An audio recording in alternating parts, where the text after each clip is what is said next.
Good afternoon, everyone. It's me again, Pastor Jerry Luidora. Pasensya na po sa aking suot, no? Medyo di maganda yung suot ko. Nasa bahay lang po ako. Praise God.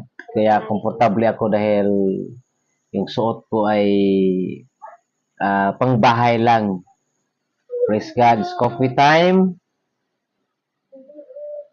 Praise the Lord. So, ito po ang kaunting encouragement sa atin.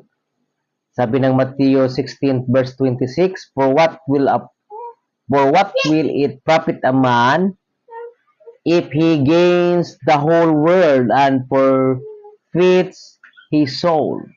Amen. Praise God. Hallelujah.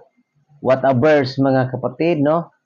Anhin mo man kung maangkin mo ang lahat ng bagay sa mundo, ngunit papahamak ang iyong kaluluwa na mas mahigit pa ang ating kaluluwa kaysa mga bagay sa mundong ito. Sa anumang ating mga goal sa buhay, tandaan po natin, meron pong mas dakila pa at mas higit pa na binigyan ng kahalagahan ng ating dakilang Panginoon. Walang iba ang ating kaluluwa.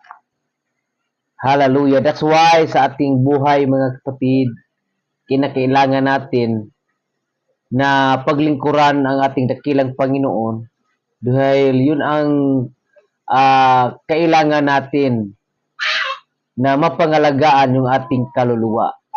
Anhin mo man, maangkin mo ang mundong mga bagay sa mundo, pero yung kaluluwa mo ay mapapahamak.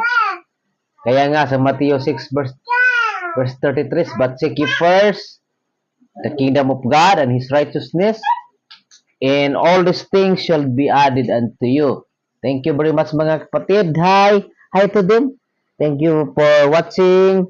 And God is great, mga kapatid. Salamat po.